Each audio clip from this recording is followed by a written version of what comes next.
It started like any other day. I was walking home from work, the city buzzing with the usual evening chaos. My apartment was just a few blocks away, and I had taken this route countless times. But that day, something felt off. Maybe it was the unusually empty streets or the lingering fog that seemed to mute the sounds of the city. As I turned into the alley that cut through to my building, I noticed a figure leaning against the wall ahead, smoking. He didn't seem threatening at first glance, just another urban dweller catching a break. But as I got closer, his demeanor shifted. His eyes locked onto mine, not with the casual glance of a passerby, but with intensity. "Hey, got a light?" he called out. His voice was raspy, and there was something in his tone that made my instincts scream to keep walking. "Sorry, I don't," I replied, quickening my pace. He laughed, a hollow sound that echoed off the brick walls.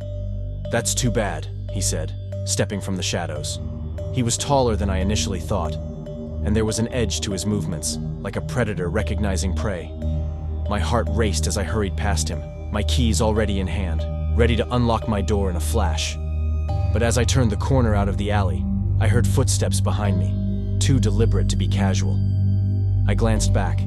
He was following me, not running, but with a purposeful stride. I broke into a jog, my apartment just a short distance away. The fear was palpable now, not the thrilling kind from movies, but raw, survival instinct kicking in. My hands shook as I fumbled with the keys, the sound of his footsteps growing louder. Just as I inserted the key, a hand clamped down on my shoulder. "Not so fast," he whispered close to my ear. His breath was hot, and I could smell the smoke. I spun around, adrenaline fueling me, pushing him back. "Get away from me," I shouted, hoping anyone would hear. He staggered back, more surprised than hurt, and for a moment, I thought I had deterred him. But his surprise turned into anger, and he lunged forward again. This time, I didn't wait. I pushed with all my might, and he fell back, hitting the ground with a thud. I didn't wait to see if he got up. I unlocked my door, slammed it behind me, and locked it, my hands trembling so badly I could barely manage. I called the police, my voice shaky, explaining the situation.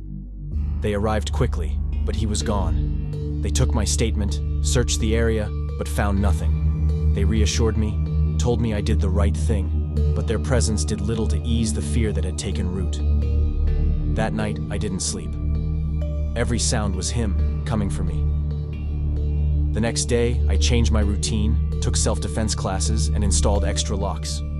But the fear lingered, a constant companion, a reminder that sometimes the scariest threats are not in the shadows or the supernatural, but all too real, walking the same streets we do every day. This story reflects a realistic scenario where everyday life can turn terrifying, highlighting the ever-present potential for danger in urban environments.